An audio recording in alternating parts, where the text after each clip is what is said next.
aqui é Roberta Simões e esse é o Versão Beta, seu programa da Jovem Pan News Campinas, de sábado, no 100,3. E depois, no YouTube, no @Versão Beta.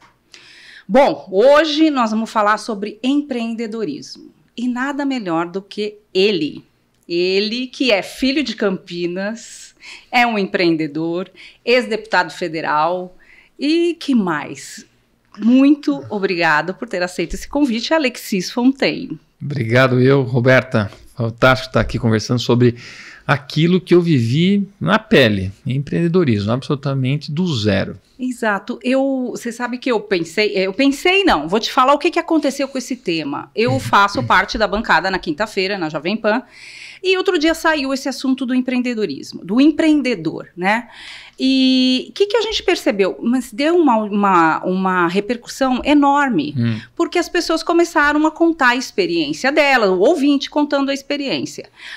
Um deles até, que é o Saltori, que é nosso ouvinte, ele falou, Roberta, fala sobre o empreendedorismo, porque foi super bem, né? Uma coisa interessante. Porque o empreendedor não é exatamente aquele super empresário, ele é o empreendedor. Pode ser, mas ele pode ser também, não obrigatoriamente. Mas me fala então, características e como que é empreender aqui nesse país, como que você começou? Então, vamos começar pelo seguinte, a característica de um empreendedor. Eu sempre digo que tem 4 motivações para alguém ser empreendedor. A primeira é a necessidade. E normalmente a necessidade são aqueles pequenos empreendedores. O cara que vai fazer um sabãozinho no fundo do quintal, uma cabeleireira, um cara que vai monta uma borracharia, monta um carrinho de pipoca, tal. Ele precisa, mas ele tem uma característica em relação aos outros. Ele vai tomar o risco e ele quer ser dono do seu tempo, da sua liberdade. Então, o primeiro eu chamo que é a necessidade, que é a base de muitos empreendedores no Brasil que estão começando. Mas já tem uma característica diferenciada que é tomar risco. Sim. Eu quero tomar risco. Coragem. Aí tem uma segunda categoria que eu digo sim, que é pela dor. Então a dor como é que é? Você vai em algum lugar ou compra alguma coisa e o negócio é ruim. Sabe? É um restaurante ruim, é um atendimento ruim, é um piso que você compra é ruim, um instalador, um gesseiro que é ruim, o cara que é ruim. E você contrata e fala, puxa, mas não tem ninguém bom? Não tem, tá difícil você arrumar bom. Então eu vou ser o cara bom desse negócio e monta. E aí esse foi o meu caso. Eu contratei um piso epóxi em São Paulo, o cara se gabava de enganar as pessoas e de ser ruim. Eu falei, não, se o cara ganha dinheiro sendo ruim, tratando ruim e enganando as pessoas, eu vou ganhar fazendo a coisa certa e bem feita. E foi o que aconteceu, e cresci muito. Nossa. Eu sempre agradeci muito os meus concorrentes, porque eles faziam tanta bobagem que era o chamado Oceano Azul para mim, sério, serviço, bom atendimento mais. O terceiro motivo de empreendedor, mas veja que o da dor, e esse terceiro que eu vou falar agora, que é na falta. Então, você vai num lugar e não tem um hotel, você vai num lugar e não tem uma padaria, tem um lugar e não tem uma farmácia, você vai num lugar e não tem um pet shop, você fala assim, não tem. E queria, então você vê uma oportunidade e aí você monta aquele evento. Esses dois já têm dentro dele o espírito de empreendedor, que não é só da necessidade, ele vê uma oportunidade, está sempre vendo uma oportunidade. E tem um quarto, que eu diria que é o mais forte de todos, e aquele que é onde foram criados as grandes empresas hoje, que é a inovação, a disrupção. Então o cara bola um troço que ninguém nunca nem tinha imaginado. Então é uma inteligência artificial, é um iPhone, é um iPad, é um banco de dados, sei lá, inventa alguma coisa, é uma Microsoft. Então ele cria algo que não existe, mas é um inovador, ele é um visionário. Sim. Então você veja que numa escala desde o pipoqueiro até o inteligência artificial, o NVIDIA, a gente tem oportunidades do empreendedor. Sim. Mas todos eles, nós temos algumas características, que é tomar risco, que é não reclamar da vida, que é não ser vítima de nada, que não é ficar reclamando que deu tudo errado. É um cara que vai sempre tentando dar certo. É um cara de fé. É um cara de fé nele mesmo, inclusive, né? Fé no que ele acredita. Eu lembro quando eu era empreendedor, eu inventava muitas coisas. Eu sempre fui um cara muito inovador. Então, essa coisa da minha empresa, eu avançava. Apesar de eu ter começado pela dor, de ter sido mal atendido e quis montar uma coisa para poder dar uma opção boa para o mercado, eu era muito inovador. E nas inovações era super interessante, porque todo mundo olhava para aquilo e falava, não vai dar certo, não vai dar certo, não vai dar certo. E eu já enxergava que ia dar certo, e dava muito certo. E aí criei muitos produtos, muitos processos, tanto que a minha empresa cresceu bastante, desde de zero. Eu peguei uma rescisão e uma Kombi, um terreninho que eu comprei em Sumaré por R$5.000 e acabei vendendo essa empresa para um grupo americano 18 anos depois. Exatamente. E fala só um pouquinho desse produto seu aí, porque o pessoal vai ficar curioso. Exatamente. O que eu fazia? Fabricava revestimentos de epóxi, poliuretano, piso. Para pisos. Tá. Então você tem um piso de concreto, e aí, como tem umas garagens hoje, você vai no shopping center, é toda pintada, demarcada, a gente faz aqueles produtos. Mas o principal mercado nosso é um mercado que é obrigatório ter esse tipo de piso, que é o mercado farmacêutico. Pisos de salas limpas não pode ter nenhuma junta, não pode tem que ter rodapé, tem que ser fácil de limpar, não pode ter contaminação. Hospital também? Hospitais não, aí já é um pouco diferente. O hospital eles gostam de colocar mantas vinílicas, é um outro mercado. Mas a gente faz muito indústria alimentícia, bebidas, farmacêuticas, cosmética, automobilísticas, autopeças, para impedir contaminação de solo. Então é um mercado assim muito grande. Muito grande. E, de novo, era um mercado assim, extremamente difícil, não era fácil, técnico, mas muito mal atendido. E aí eu aproveitei, criei uma bela empresa e deu muito certo. É interessante você falar isso, porque assim, eu vejo essa característica mesmo no empreendedor dele. Ele tem que ter justamente o que você falou, desde o pipoqueiro ali até o grande empresário. Mas aí, me fala uma coisa, no Brasil... Tem uma questão cultural até do Brasil. Como é que você vê essa pessoa que tem todas essas características, quais são os impedimentos que ela tem aqui assim, no Brasil? Vamos lá, empreender não é fácil em nenhum lugar do mundo. Né? Porque você tem que azeitar as suas engrenagens, tanto de caixa, principalmente fluxo de caixa, para poder capital de giro. Você tem que procurar seus clientes. Você pode criar uma empresa agora, Roberta, e ninguém sabe que você existe. Como é que você vai fazer a promoção disso? Né? Aqueles 4P do Philip Kotler, né? Preço, praça, produto e promoção. Então você precisa promover, as pessoas precisam saber que você existe. Você tem que acertar o preço, de que modo que elas não tem valor suficiente, vou pagar por isso. Então tem essa coisa de empreender que é difícil na China, que é difícil nos Estados Unidos, que é difícil na Alemanha, na Bélgica, na Austrália, em qualquer lugar. Mas o Brasil tem uma coisinha a mais que chama o Estado brasileiro. Porque o Estado brasileiro parece que ele joga contra. Ele é o dificultador de qualquer empreendedor. Assim, é claro para o brasileiro que quer empreender que o maior inimigo de você ser empreendedor no Brasil não é a concorrência. Porque concorrência você tem no mundo inteiro. Mas o Estado brasileiro, que altera as regras o tempo todo, que tem um sistema tributário mais confuso do mundo, é o mais perigoso do mundo para você levar multas. Você tem leis trabalhistas horrorosas que supostamente estariam defendendo as pessoas, mas na verdade um contrário, leva a indústria do litígio, a indústria da reclamação trabalhista, que vira custo, tudo isso é custo Brasil. Eu sou um grande especialista em custo Brasil, tanto que quando eu era deputado eu criei a Frente Parlamentar pelo Custo do Brasil Competitivo, que mexia nessa questão de custo Brasil. Então, a deficiência maior, o maior custo do Brasil no Brasil hoje é a questão de mão de obra.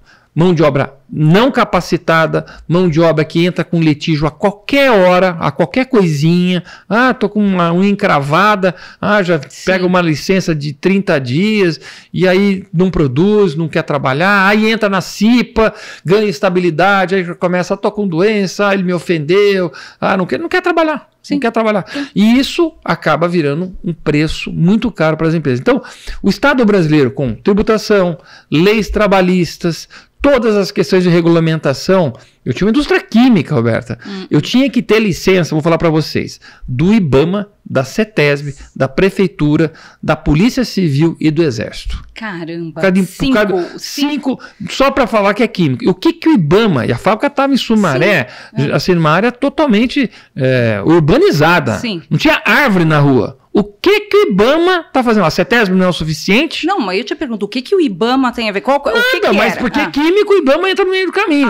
Tem que cuidar das capivaras. Poluição, alguma coisa. Sei lá, aquelas capivaras da soberania brasileira aí, que podem ser atacadas, entendeu? Assim, não existia nenhuma emissão de gases, eu não trabalhava com solvente, não tinha, é tudo à base de água ou sem solvente.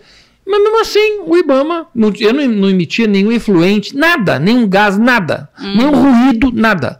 E o que saía de, sei lá, balde sujo, resto de alguma coisa, ia dentro de um pallet, né? Uma caçamba específica para produtos classificados. Assim, zero impacto ambiental. E aí, IBAMA 1 estava lá. Então, é tanta licença. Aí, quando uma licença está vencendo, a outra já vai vencer. Eu lembro que da CETESB era clássico. A licença durava 3 anos. Mas aí, quando passava 1 ano, eles pediam já para você entrar para os próximos 3 anos. Porque demorava tanto tempo para aprovar que... Você tinha 1 ano de sossego, já começava a entrar com o processo no 2º ano, para ter aprovado no 3º ano, para não ficar sem licença, para operar sem licença. E essas confusões. Desculpe, ainda tinha a VCB. Hoje a VCB de bombeiro é um caos. Até para você ter uma loja de peixes, de aquário, né? Você tem que ter a VCB. Você tem que ter a VCB para absolutamente tudo. O que virou... O que é a VCB? A licença do... É a licença de bombeiros para você poder operar o teu negócio. Depois da Boate Kiss, acabou virando um negócio no Brasil inteiro que todo mundo tem que ter o raio da VCB e virou um negócio extremamente complicado, complexo, caro, custoso, demorado, e não sai a bits enquanto não tiver isso, enquanto não tiver aquilo, aí vai. Aí é o Estado brasileiro literalmente atrapalhando quem quer empreender. Então, você tem uma outra coisa que você, me parece, pelos seus vídeos, sempre eu ouço você falar, que você tem uma preocupação, é essa juventude. Então, vou emendar aqui uma pergunta. Como que um país desse jeito, como que o jovem que está inserido nesse contexto cultural aí, né, desse país, faz para se livrar disso? Ele vai embora? E vai empreender em outro lugar? Essa é uma das grandes críticas que eu faço no sistema de educação brasileiro. E como pai de jovens. Eu tenho 3 filhos, 2 já estão fora do Brasil. E não é porque eu falei vai para embora, não. Não, eu sou filho de belgas, mas nasci em Campinas. Minhas irmãs moram nos Estados Unidos, meu pai mora na Bélgica, e eu falo que eu insisto com o Brasil. Mas na verdade eu amo o Brasil, amo o Brasil, né? E aí tem aquela frase que o coração tem razões que a própria razão desconhece, né? Porque, mas o Brasil, eu falo, como país, eu conheço muitos países do mundo, é o melhor país para morar, maravilhoso. A gente só precisa acertar a política. Você acha que é política? Está ali na política. Não, é político. O Brasil são grupos que tomaram o Estado, grupos que tomaram a lei e que mamam nisso, que se dão muito bem, ganham muito dinheiro com isso e que todo mundo paga. O Paulo Guedes mesmo falava, é um país de 214 milhões de patos. Né? Porque alguns banqueiros, alguns políticos, alguns ganham muito dinheiro no Brasil e uma grande massa paga a conta com impostos e tudo mais. Agora, o jovem, qual que é a minha grande crítica? O Brasil é um dos países que mais investe em educação em relação ao PIB. Quase 6,5% do PIB é gasto em educação. Mas muito mal gasto, porque a educação fundamental, que deveria ser a base, ela é negligenciada. É péssima essa educação e com graves acusações de contaminações ideológicas, né? Aquela coisa do escola sem partido, tudo mais, que tinha aquelas confusões todas. E aí, esse é o primeiro ponto. Então, essa verba vai muito para a educação superior. Vai dar lá universidade para todos, mas universidades caça-níquel, muito ruim e tudo mais. Mas existe uma educação, e forma muito mal. Quando você vê os índices do PISA, o Brasil é um dos piores países do mundo em matemática e interpretação de texto. É vergonhoso. Básico, né? É vergonhoso o que acontece. Bom, dito isso, nós que podemos pagar por escola privada, que queremos, sabemos da importância da educação para os nossos filhos, para o futuro dos nossos filhos, tá certo? Porque eles não vão ficar vivendo de mesada, né? Eu até pago algumas coisas até um certo momento, depois, meu amigo, te vira porque a vida é tua, tá certo? Bom. É aquela piadinha assim, agora eu entendi porque que a professora falava que a prova era individual. Porque a vida é individual, ninguém vai ficar colando na vida. Mas aí o que acaba acontecendo, Roberto? Você forma muito bem teus filhos, eu formo muito bem meus filhos, porque a gente sabe a estratégia disso. Só que aí meu filho, que agora ensinou, né, sabe pescar, aquela coisa de ensinar a pescar, ele sabe pescar, quando ele for pescar no Brasil, o ambiente do negócio do Brasil, é péssimo, desvalorizado. Ele não está preparado para esse ambiente aqui. Não, mas ninguém está preparado para um ambiente desse. Quem está preparado para um ambiente desse é um cara que vai para política ou que vai ser amigo do rei para poder ganhar muito dinheiro. Mas quem quer trabalhar, desenvolver negócio e tudo mais, não tem ambiente aqui no Brasil. Tem alguns ambientes que ainda não estão muito regulamentados, que é a parte de softwares, inteligência artificial e tal, que ainda tem liberdade, mas que o governo já estava querendo regular tudo. Então você acha que, só voltando aqui uma coisinha, você acha que essa educação dessa forma, essa formação desse jeito, ele é intencional, ele é um plano? Eu não sei se é intencional, de regime, de Estado, de visão? Eu não tenho certeza se seja intencional, mas com certeza é incompetência. Tá. Assim, Paulo Freire é o patrono. Paulo Freire é um idiota, é um imbecil. Aquela coisa daquele construtivismo que ele falava, aquela teoria da libertação, aquilo é o fim do mundo. E que ele não entregou nada. Se ele é o patrono da educação, então ele é o responsável por essa educação péssima do Brasil. Ou seja, tira ele como patrono, porque ele não serve para nada, e vamos para uma nova coisa. Só que o Brasil, na educação pública no Brasil, parece que nós estamos eternamente em experiência. Parece que a gente não sabe o que fazer até hoje. Então, vamos fazer uma experiência, fazer outra experiência. Não tem que fazer experiência. Olha o que é feito na Coreia do Sul, olha o que é feito no Japão, o que é feito na Alemanha, na Suíça, e aplica. Aplica, meu amigo. A Noruega mesmo tirou todos os tablets, voltou tudo para os livros, porque achei fantástico. Verdade. E aqui a gente vamos botar lousa eletrônica em todas as escolas públicas. Para quê? Para o cara que faz a licitação ganhar isso? Não precisamos disso, precisamos de giz, precisamos de conhecimento. E aí, só para concluir, o que acaba acontecendo? Os nossos filhos, que têm capacidade global, formação global, falam inglês, falam português, foram criados num ambiente de dificuldade, se eles foram forjados na adversidade, eles são super bem requisitados no mundo. Verdade. Porque eles não reclamam, eles não têm mimimi. Meus filhos não têm mimimi. Uma multinacional vai contratar eles trabalham pra caramba. Não tem. E aí quando você vai ver o jovem americano, o jovem, sei lá, francês, belga, não, já estou cansado, preciso de 60 dias de férias, não sei o quê. É cheio de mimimi. O brasileiro não tem esses papos, não. Quando tá lá fora. Sim. Tem esses mimimi aqui dentro. Mas é a turminha também, não quero trabalhar, quero um Bolsa Família, um BPC, me dá um pé de meia, me dá um isso aqui. Aí vai. Mas os Estados Unidos, eu não sei se o seu menino está nos Estados Unidos, mas os Estados Unidos é diferente. Pelo menos a cultura, até onde eu sei, ela era uma cultura mais de meritocracia, você acha que está mudando lá também? Não, eu tenho relatos de que o americano mesmo já está bem lazy, né? Tá bem preguiçoso. Quem está bombando nos Estados Unidos são indianos. Você vai ver nas big techs, vários presidentes são indianos. Google, presidente é indiano. Quem que era da OpenAI também não era o segundo, acho que na ordem, é o indiano. Tem asiáticos, tem uma galerinha lá feroz. E eu conheci uns brasileiros ferozes lá também, que estão mandando bem pra caramba, que eu fui naquele encontro do BSV, que é Brasil at Silicon Valley. Fantástico, que você vê o brasileiro desenvolvendo em Stanford, em Berkeley. Sim, tem uma coisa maravilhosa lá acontecendo. Um filho meu está em Boston, está fazendo um MBA e quer trabalhar lá. Porque ele quer ficar lá? Não é que ele quer, eles gostam do Brasil, mas o que acontece é o seguinte, ele não tem o valor aqui. Aqui o ambiente é restrito para isso. E tem muita gente talentosa no Brasil.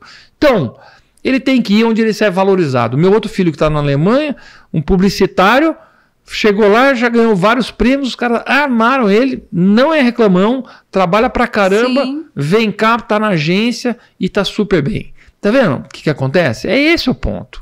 Então, você acaba perdendo aquilo que seria os talentos, né? E até as virtudes da nação, você acaba perdendo porque você não tem ambiente. Tem um ambiente hostil para isso. Então, é aquela história: ensinar a pescar e ter ambiente de pescaria. Ou ter capacitação e ter oportunidades. O Brasil mata as oportunidades. O Brasil regulamenta a pescaria. Tudo é regulamentado. E aí você não consegue ter liberdade. Nós temos que ter liberdade para tomar risco. Sim. Até para errar. Pô, deu errado. Precisamos proteger. Porque ele não pode... Não tem que proteger nada. Tem que deixar as pessoas aprenderem, se desenvolverem. O bom do ambiente americano, que é muito melhor que o europeu. O europeu também é cheio de proteção, viu? Sim. Por isso que a França está quebrada. A Bélgica está com problemas sérios. Vários países estão com problemas sérios.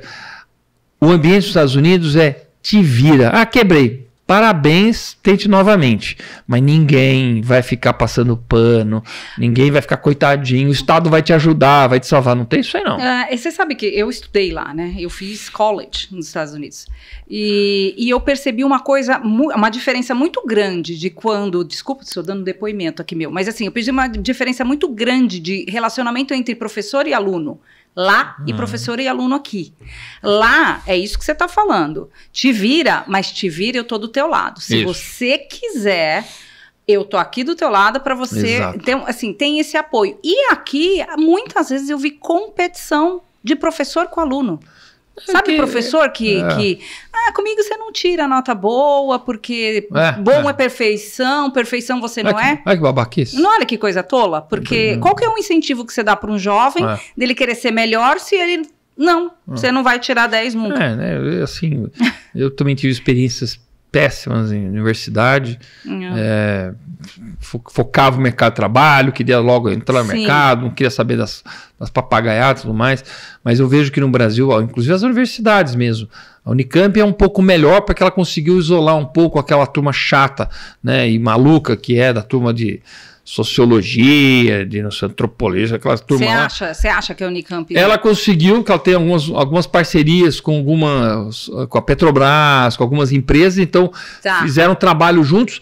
Ganha-ganha. A universidade ganha, porque ganha os royalties. Então nasceu aqui em Campinas a CIT, nasceu a iFood, nasceu várias empresas, algumas de tecnologia de bancos, de cripto, cyber security, né, de segurança, tudo mais. Tem muitas empresas, eu não conheço todas aqui, mas saíram de jovens aqui. A Positron também saiu daqui da Unicamp. Então tem várias que saíram daqui de tecnologia, isso, né? Principalmente tecnologia. Mas o que é importante? Se a gente tivesse uma parceria muito mais próxima, mercado, universidade, primeiro, a universidade fazia pesquisa e estudos que tem a ver com algo que tem valor para o mercado. Porque não adianta você desenvolver um troço que ninguém quer. Exato. Que não tem mercado. Não, vou estudar, sei lá... Tinha nos Estados Unidos lá a bissexualidade dos patinhos selvagens. Tem muito, lá não sei o quê. O que eu vou fazer com isso? Nada. Não vou fazer nada com isso.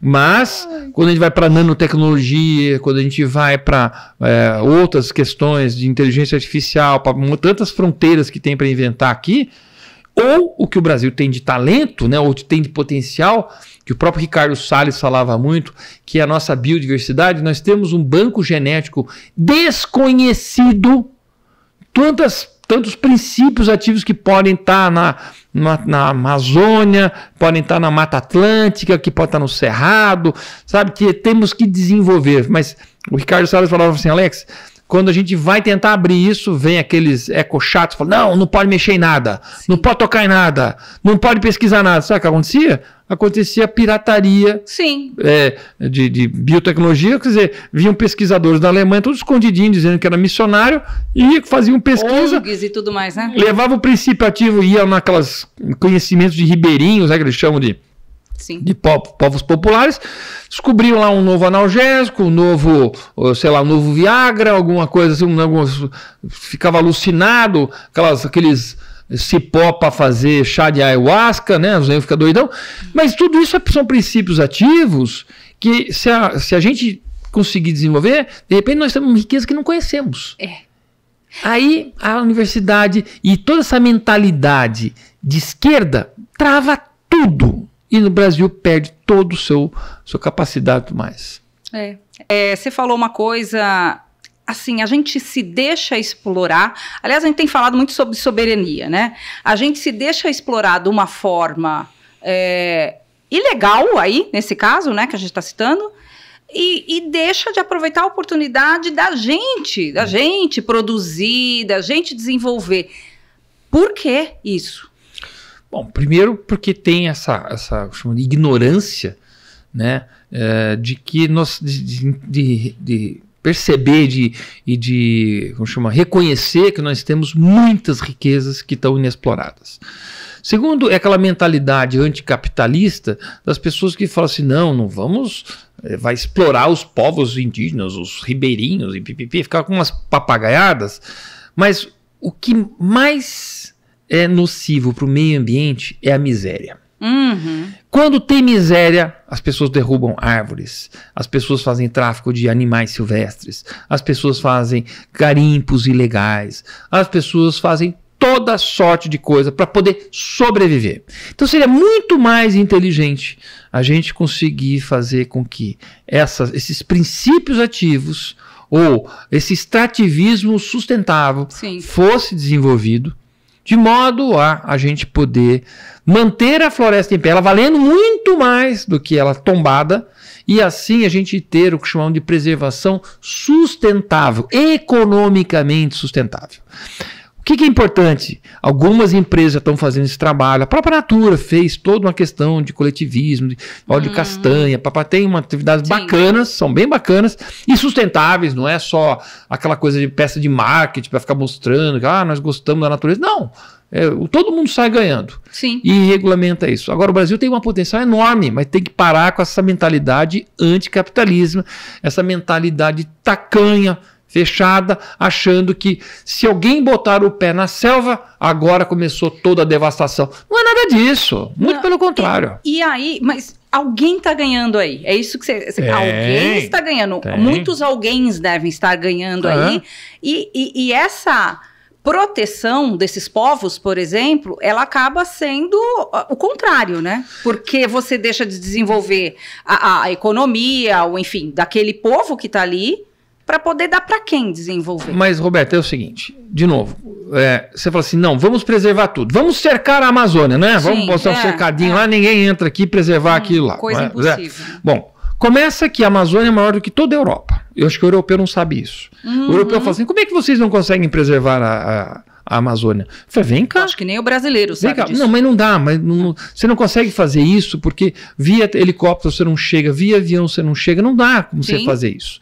Tá certo? Mas quem vai para atrás de ouro, quem vai atrás de diamante, quem vai atrás de recursos, nesse extrativismo predatório, esse cara é casca grossa. Ele se enfia lá, faz a coisa e consegue o seu sustento. Então, o que nós temos que fazer? Não tem que fechar os olhos assim, não, está preservado porque eu cerquei. Mentira, está cheio de pessoas de forma ilegal dentro da tua área. Algumas coisas bacanas que o Ricardo Salles, quando ministro da Ministra do Meio Ambiente, fez. Primeiro, ele criou um CNAE, que era PSA, Prestação de Serviços Ambientais. Ou seja, se eu quisesse comprar uma grande área e preservar ela efetivamente, eu poderia credenciar ela para poder ser um crédito de carbono. Tá. Porque se a gente for falar da Amazônia, a Amazônia é exatamente o inverso da Arábia Saudita. Porque a Arábia Saudita é uma reserva de carbono enfiada debaixo da terra que todo mundo paga caro para extrair aquele carbono e emitir para a atmosfera via queima de combustíveis fósseis, ou vira plástico, ou vira isopor, sei lá o que vai virar, tá certo? Mas todo mundo paga para aquilo, e paga caro, hein? Agora, a Amazônia, que é uma belíssima captadora de CO2 da atmosfera, e retém isso em forma de folhas, em forma de crescimento de árvores, em forma de, inclusive, equilibrar a temperatura do meio ambiente, né, do globo terrestre, mas umedece, mas ninguém quer pagar. Ninguém quer pagar para preservação, todo mundo quer pagar para extração e com discursinho de meio ambiente. Então, o Ricardo falava muito isso na questão do Acordo de Paris, mas beleza, comecem a pagar para a gente preservar, a gente não tem problema, a gente quer preservar, só que isso tem que ser economicamente sustentável. Então, o França, que fica pagando de bonitinho, outros países aí, faz favor de pagar a tua cota. Ninguém quer pagar. Sem contar que o Brasil acho que é o que mais preserva, não é? Sim, historicamente, nós somos uma área mais preservada do mundo, é a maior área. E ela tem um importante equilíbrio de temperatura no globo terrestre, na selva amazônica. Mas ninguém quer pagar por isso, Berta. Aí o que acontece? Fica aí queimadinha de merda, fica extração de ouro, fica diamante, fica poluindo com mercúrio, fica só fazendo bobagem, porque é economicamente mais viável. Então, no fundo, só vai parar de pé quando for economicamente viável. E aí a gente põe as coisas nos seus devidos lugares. Mas a turminha que se diz proteção, não, vamos internacionalizar a Amazônia. Lindo, né? Vamos internacionalizar também a França. Lá, vamos internacionalizar. Sim, o que sobrou também. Né? Porque nem quero isso. Quero vinho, quero queijo. Tô falando Vamos internacionalizar o que vocês têm de riqueza, não é isso? O que você tem de riqueza aí, China? Vamos internacionalizar também. Isso. Aí eles falaram assim, não, mas vocês não sabem cuidar. Eu falei, eu não sei cuidar? Lógico que eu sei cuidar, mas você vai ver quem é que está invadindo isso aqui. É alemão, é um monte de norueguês, um monte de índio lá que está tirando... Que tá vendendo madeira para quem? Não sei para quem. Vai lá ver onde é que a madeira vai parar. Vai parar lá na Indonésia, vai parar lá no Japão, vai parar nos Estados Unidos, vai parar em todo que é lugar. Não existe extração de madeira sem cliente. Não existe extração de ouro sem cliente. Exatamente. Então não vem falar. Não vem falar que nós somos responsáveis. Porque, entendeu? O cara falar que também. Se tem tráfico de droga, porque tem consumidor, não é verdade? Então vamos culpar todo mundo nessa história aqui. Mas nesse caso, é uma hipocrisia enorme. E, de novo, Arábia Saudita, rica, bilionária, extraindo carbono e emitindo. Carbono esse que foi criado há bilhões de anos atrás e era uma selva amazônica, que virou, né, aquele depósito de carbono. E nós aqui com uma baita de uma selva. Colhendo o CO2, né, retendo o CO2 em forma de celulose, em forma de madeira, de folhas, tudo mais, e ninguém quer pagar. Eu acho, então, aí vem um pouco também, aí vem um pouco dessa característica toda que você falou do empreendedor, né, que ele tem que, enfim, tem a coragem, tem a inovação, tem toda essa... Visão, é uma pessoa de desbravar a vida, não é não, um empreendedor. E aí você está contando toda essa história e falando dessa história da Amazônia. Não está no nosso ser ou não foi alimentado no brasileiro essa visão de mundo. De empreendedor? De empreendedor. Mas aí junta com o que você viu em Brasília, porque você foi deputado federal. Sim. E você deve ter chegado lá com uma expectativa. E o que você viu lá? E dentro do que você viu lá, para onde que nós vamos aqui, Alexis, daqui de onde estamos agora? Então, o Brasil... Para ser uma nação, uma grande nação. O Brasil, eu acho que tem uma parte do Brasil que é extremamente empreendedora, que é a parte que está mais rica hoje, que é São Paulo, Paraná, Santa Catarina, Rio Grande do Sul, e mais recentemente o cinturão do agro, que é empreendedor, que aí você vai para o Mato Grosso e tal. Mas por quê? Por uma colonização de pessoas que vieram da Europa, principalmente, então italiano, alemão, português e tal, com aquele espírito colono. Então o cara construía as coisas. Na Olambra, aqui que eu passava férias na Olambra do lado de Campinas, era assim.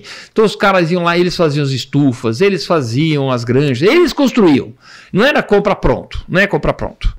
Enquanto que o Nordeste foi muito mais ocupado por extrativismo, ou mesmo ficou na pobreza até agora. Quando você vai no Piauí, Maranhão, Alagoas, são estados assim, parece que ainda estão na capitania hereditária, com os seus coronelzinhos lá que são dono do negócio, explora todo mundo e desenvolvimento baixíssimo. O que eu entendo nesse sentido do Brasil no espírito, né?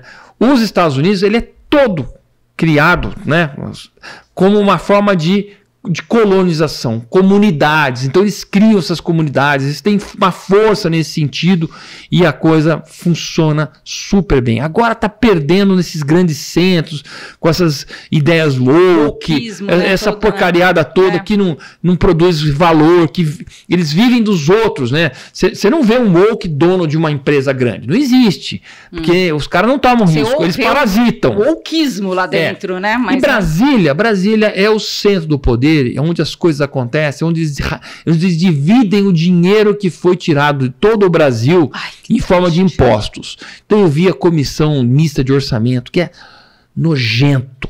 Os caras, tantos bi para mim, tantos bi para você, assim, aquela figura do queijo com um monte de rato em volta, pegando dinheiro. Então assim, é feio.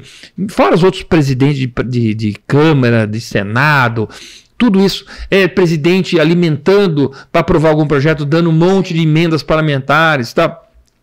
Então a nossa democracia, ela é uma democracia comercial, de balcão. Ela não é uma democracia, alguns deputados do Partido Novo, praticamente todos, mais alguns outros que eram bons também, tá certo? Que não estavam em outros partidos, que votam por convicção. Não, a turma falou, mãe, peraí, vai ter que votar isso aqui? Reforma da Previdência, reforma tributária. O que eu ganho? Como é que vocês vão me pagar aqui de emenda parlamentar? Então é tudo na base do tomar lá da cá. É tudo na base de uma grana, de uma engraxada. Então a turma quer ter poder para isso. Isso, para quem é idealista como eu, você fica assim, meio passado, né? Só que você tem que também ter um pouco, uma visão meio estoica e meio assim, eu posso tentar mudar, mas eu tenho que saber aceitar isso, porque senão eu vou ficar me corroendo por dentro o tempo todo. Então a ideia de querer voltar para ser deputado federal, tal, que é um projeto meu. Bem. Você 2006, tem esse projeto? Tem, 2006 eu devo voltar para deputado federal. É para a gente ocupar esse espaço, porque na política não tem vácuo, Roberta. Se eu não me coloco, se você não se coloca, se o ouvinte aqui de bem não é candidato, não quero, não é para mim. É para quem então? É para quem está te roubando? É para quem não tem os teus princípios, os teus valores? Veja aquela frase, né, famosa, que o preço que você paga por não se interessar pela política é de ser governado por quem se interessa. Você vai pagar a conta dos outros. Então é bom a gente ser protagonista da nossa história, da nossa cidadania, chamo da nossa soberania, né, que estão falando. Ou seja, ir para a política, porque de fato nós precisamos trocar essa água e ocupar os espaços. E não é fácil, porque eles são profissionais. Eles se auto-perpetuam com muitas emendas parlamentares, muito dinheiro. E Brasília, você vê como o Brasil é rico. E como o Brasil é mal administrado, é ineficiente. Porque com mesmo todas essas roubalheiras que estão acontecendo do INSS agora, e foi Petrobras, e foi Nuclebras, e foi palestrinha para cá e para lá, e é Copa do Mundo, e os Jogos Olímpicos, não sei o quê, que não deixa legado nenhum, um monte de estádio de porcaria, né, o Centro Olímpico lá, mesmo no Rio de Janeiro, tudo podre, alargado. Apesar de tudo isso, o Brasil ainda está girando, está comendo economia. Então, se a gente botar ordem nisso, o Brasil decola de um jeito absurdo. Porque você acha que um pouquinho de melhora... já faz uma melhora muito grande. Eu acho que assim, um pouquinho de melhora. Parar de roubar é uma coisa, e depois de parar de roubar, parar de ter tantos privilégios. Aí, a carga tributária hoje, que o governo Lula só quer aumentar, a gente começa a diminuir. E aí a coisa vai caindo. E aí de modo que o brasileiro fica com mais dinheiro no bolso. Porque o brasileiro está, para voltar ao empreendedorismo, o brasileiro está sem dinheiro para empreender. É isso. Porque o governo simplesmente tira tudo dele. E quando ele monta o empreendimento dele, por incrível que pareça, pelo sistema tributário hoje, ele paga imposto antes de receber. Ele já tem um fluxo de caixa negativo. Porque o imposto tem que ser pago no dia 30, mas ele vai receber daqui a 60, 90, 120 dias. No Brasil você tem que pagar imposto para investir. Na Europa, nos Estados Unidos, você não paga imposto para investir. Nos Estados Unidos você não paga nada. Se você comprar tudo para a tua fábrica, você não paga nenhum imposto. Porque você não é o consumidor final, você está investindo. E na Europa você paga o imposto, recebe o crédito do imposto, e se você não vender ainda em 2, 3 meses, você começa a receber os impostos de volta. Olha. Então você tem o retorno do imposto. No Brasil, esquece. Tudo que é investimento vai ter que ser abatido em 10 meses lá para frente. Só depois você começar a faturar. E você não recebe antes. Então, nós tributamos investimento, nós tributamos empreendedorismo. Sim. É de novo o Estado piorando o ambiente de negócio para empreendedorismo. É isso. Outra coisa que me vem à cabeça é o seguinte, você pensa assim no empreendedor, no empresário, o cara que vai abrir um negócio, que é uma ação individual do indivíduo, e você não calcula como que socialmente isso é importante também, né? Nossa! Porque você gera emprego, né? Não tem isso? Tem isso, e tem uma frase muito boa, o Stephen Cunningham uma vez me deu essa luz, né? Quando você monta uma empresa, né? Você tem o teu dinheiro. Vamos lá que você tem lá o teu capital, 100 mil reais, está na tua conta, da Roberta. E aí você vai montar a empresa e você põe 100 mil reais para constituir o capital social. Olha o nome, capital social da empresa. Por que ele é um capital social? Ele tem dois nomes, porque da sociedade, é eu e meu marido, eu e mais um outro sócio, social, mas ele é o capital social porque ele vai para a sociedade, ele não é mais teu. Por que ele não é mais teu? Porque você vai ter que comprar matéria-prima, você vai ter que pagar imposto, você vai ter que contratar gente. Sim. Então você está movimentando a sociedade. Aí não a sociedade como sócio, mas a sociedade como economia. Sim. E talvez você nunca mais tire aqueles 100 mil reais lá dentro. Porque se você falhar no teu empreendedorismo, esse dinheiro foi para a sociedade. E você acabou de perder 100 mil reais. Se você tiver sucesso e tiver, vamos dizer, for bem sucedida, esse capital social pode crescer, inclusive, porque vai agregando valor. E aí, eventualmente, um dia você fala, vou tirar o capital social para remunerar o risco que eu tomei. Porque o risco tem que ser remunerado ou talvez seja um aprendizado. Se você tem uma falha muito grande, você também vai ter um aprendizado. Mas veja que o capital foi para a sociedade, como sócios e como o país. Como nação. Como nação. Você colabora com o país. Isso, mas porque você fez o teu dinheiro girar, Sim. ele vai comprar comprar produto, matéria-prima, comprar serviços, vai comprar um monte de coisa. Sim. E tá vendo como isso está girando a economia? Veja a importância social do empreendedorismo e do empreendedor. Porque você pode manter aquilo também sentado em cima do dinheiro, embaixo do colchão e ficar parado. Desculpa, assim, só uma coisinha também. Quando a gente imagina a vida do empreendedor, você imagina um cara de sucesso, né? O empreendedor, ele tem que estar pronto para o fracasso, né? E para fracassar e para voltar para a luta. Eu, nesses 18 anos, entre quando nasceu a empresa e quando eu vendi, 3 momentos eu praticamente quebrei. Verdade. Quebrei. Em 2008 quase quebrei. Em 2014 eu quase quebrei aquele também. Momento que muita gente... E tudo culpa dos outros, né? Que foi o subprime lá nos Estados Unidos que explodiu tudo, ninguém comprava nada. Sim, aquela crise. E depois em 2003 a Lava Jato da Dona Dilma aqui, toda a confusão, quase quebramos de novo. Não, foi 2 vezes, que foram terríveis, assim. Não, e teve uma terceira que onde eu ia vender a empresa, tirei o pé do acelerador e aí eu perdi uma onda e quando não vendi a empresa eu estava meio ruim de caixa. Às vezes não estava prestes para quebrar, mas estava ruim de caixa. Que é um erro que eu não repeti nunca mais. Mas é uma experiência também. Foi uma experiência, mas aí foi culpa minha. Mas o que acontece? De novo, né? Essa perspectiva do Estado atrapalhando, essa perspectiva de tomar risco, é o que você falou. Normalmente só são contadas histórias de sucesso. Né? Aquela turma que inclusive nas redes sociais está sempre mostrando prosperidade e sai do carro importado, entra no helicóptero e dá uma volta de iate e tal. Aquilo não é uma realidade. Aliás, eu acho assim muito brega quem faz isso. Porque por que você precisa ficar mostrando isso? Sim, fica quietinho na tua e fica ostentando. Não, porque isso faz parte da minha imagem. Né? Não, além de brega, eu não acho inteligente. Para alguns é a própria venda do produto dele. Então ele mostra aqui e fala, faça o meu curso para você ficar trilhardário em 24 horas. Né? Compre o meu curso de inglês e aprenda inglês em 7 dias. Então, esse tipo de ilusão, caras que vendem ilusão. Porque é um grande negócio vender ilusão. Né? Tem muito empreendedor que vende isso. Não é a minha pegada. Eu jamais faria esse tipo de bobagem. Tá certo? Mas, cada um, e aí vai. Agora, a realidade do empreendedor é completamente diferente. É um cara que rala demais. Mas demais. Eu nunca vi o Bill Gates tirando selfie no iate dele e postando né? Eu nunca vi essas bobagens sabe, de querer ostentar para quem tem dinheiro. Eu chamo aquela coisa que tem gente, quem tem berço, quem e quem sabe do preço, né? Ou quem sabe, eu acho que tem isso, né? Normalmente você vê essas pessoas que ostentam muito, é porque é um dinheiro que não foi tão suado assim. Às vezes é um novo dinheiro rico, mesmo, né? Não é comum, eu quero dizer, não é comum. Exatamente. Mas assim, empreender, de novo, se você for empreender, vá com corpo e alma. Não vai mais ou menos.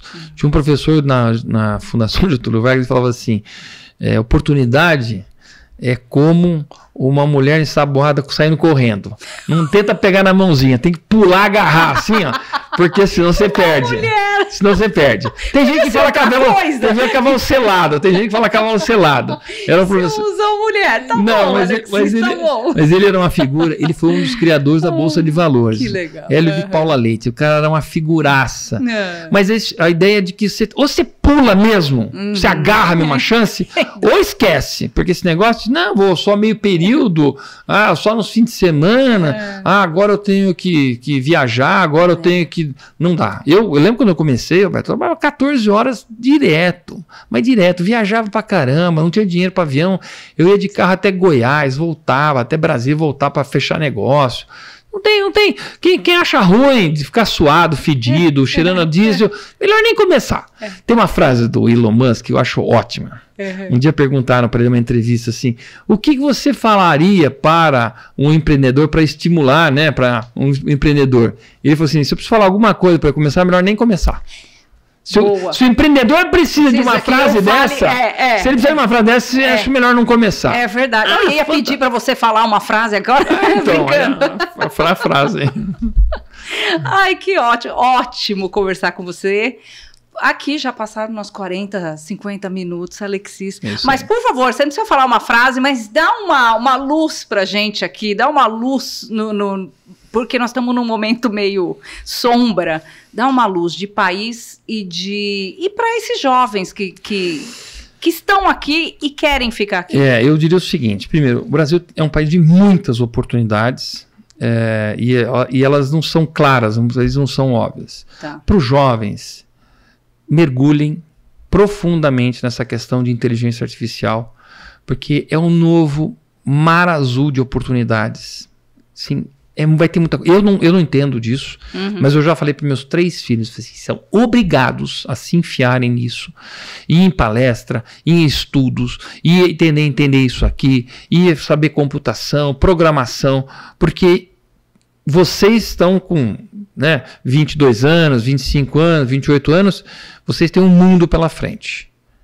E esse mundo não é mais analógico há muito tempo, ele é digital. Falei, então, estudem isso e foquem nisso. Então, para o jovem que está escutando a gente, não acha que isso você vai receber.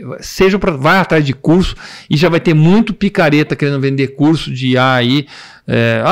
Eu vou te ensinar tal. Seja seletivo, pesquise bem, saiba o que é bom, vê feedback e comece a se enfiar nesse tipo de coisa. Eu fui lá em Palo Alto, lá no Silicon Valley, eu vi muitos brasileiros desenvolvendo tecnologias com AI. Fantástico. De coisa assim que você fala, bom, mas não sabia que tinha uma possibilidade dessa. Um cara que faz telemetria de equipamentos industriais. Então, ele põe vários sensores em bombas, em rolamentos, em compressores, um monte de coisa. E ele, de uma central, ele tem a telemetria de todos os equipamentos dele na manutenção. Opa, aquele rolamento está começando a dar problema, então vamos programar, tal, não sei o quê. E o cara vende tanto o sistema quanto a própria telemetria remota e tudo mais. Ou seja, fantástico o negócio. E isso, quando eu era engenheiro, eu já imaginava isso, mas não existia tecnologia para isso, não existia negócio para isso, e eu não fui para a computação, eu fui para a área mecânica. Mas quando eu vi o menino, no começo desse ano, eu falei, que ideia. Detalhe, a empresa dele... Você é um empreendedor assim da alma, né? Porque você já tá... Eu tô vendo esse cérebrozinho aí, já querendo trabalhar. Roberta, a empresa já está avaliada em 750 milhões de dólares, não é de reais, e ela não tem 4 anos. É mesmo. Não tem 4 anos. E outra que eu vi, o Brasil cria oportunidades. Onde é que ele cria as oportunidades? Todo esse cheio de argumentação e tudo mais... um outro jovem, com uma valuation já da empresa dele de 2 bilhões de dólares, podem ver aqui no Instagram, em que ele criou praticamente uma análise só de litigation, só de contenciosos na área trabalhistas para bancos e companhias aéreas, que nós somos campeões no mundo desses tipos de discussões. Então eles criaram um negócio para poder já entrar com as defesas, para entrar com os recursos, para entrar com tudo, para evitar que essas empresas estejam tantas litígios. E aí, imagina, 2 bilhões, sabe o que o cara é? Um advogado. Olha lá. Gente, tá aí a dica do Alexis, hein? É IA, né? IA. Alexis, IA. Muito obrigada. É sempre... Gente, parece que conversamos aqui 10 minutos. Mas assim, muito obrigada. Pessoal, semana que vem nós estamos aí, às 13 horas, na Jovem Pan News Campinas e depois no YouTube. Alexis, valeu. Obrigado, Roberta. Foi um prazer falar sobre empreendedorismo, falar sobre Brasil, custo do Brasil, as oportunidades, porque isso me encanta, me deixa muito à vontade. Gente. Muita vontade. Ele já teve umas 15 ideias, eu acho que aqui. Não, eu tive muitas ideias. Só aqui nessa conversa. Pois é. Obrigada, mas meu foco é 26 agora. Isso aí. E muito boa sorte, estaremos aqui. Obrigada, pessoal.